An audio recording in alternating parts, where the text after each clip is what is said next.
Hello hello hello hello यो चाहिँ next location है। तपाईँहरू यता रत्नबाग जमल साइडबाट आउँदै हुनुहुन्छ भने अथवा कालीमाटी साइडबाट आउँदै हुनुहुन्छ भने चाहिँ यताबाट नै हामीले लोकेसन तपाईँहरूलाई देखाउँदैछौँ। हेलो हेलो साथीहरू, यो चाहिँ नेक्स्ट लोकेसन है। तपाईँहरू यदि रत्नबाग साइडबाट कालीमाटी साइडबाट आउँदै हुनुहुन्छ भने चाहिँ लोकेसन हामीले फेरि पनि देखाउँदैछौँ। यो चाहिँ अहिले हामी सोल्टीमोड चोकैमा छौँ है। यहाँ सिभिल कम्प्लेक्सको तल सोल्टीमोड चोकबाट चाहिँ हामी अगाडि बढ्दैछौँ। यहाँबाट लगभग तपाईँ 100 मिटर जति अगाडि जानुभयो भने चाहिँ तपाईँले आर्यन अटो देख्न सक्नुहुनेछ।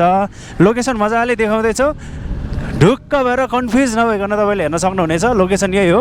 ट्याक्कै हामी सोल्टीमोड चोकबाट अगाडि बढ्दैछौँ। सोल्टीमोड चोक कटेपछि हामी रवि भवन पुग्नेछौँ। रवि भवनबाट थोरै माथि लामपाटी पुग्ने बित्तिकै चाहिँ राइट साइडपट्टि आर्यन अटो तपाईँले देख्न सक्नुहुनेछ है त।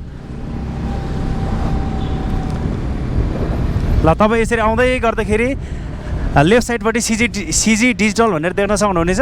त्यहाँबाट पनि थोरै माथि यहाँ सन्तोषी माता भन्छ यो ठाउँलाई।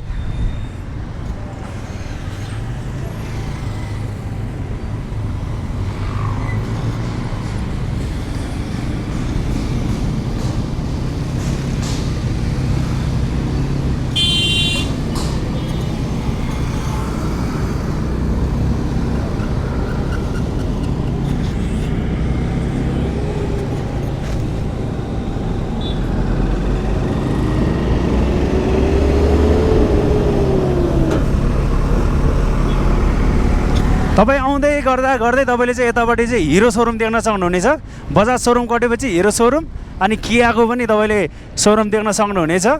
र हामी थोरै अझै माथि जानुपर्ने हुन्छ।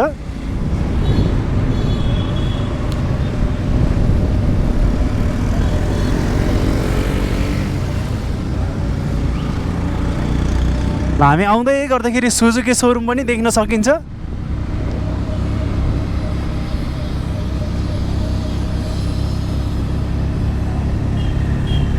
ल है, अब चाहिँ हामी लोकेसनमा आउनै लाग्यो।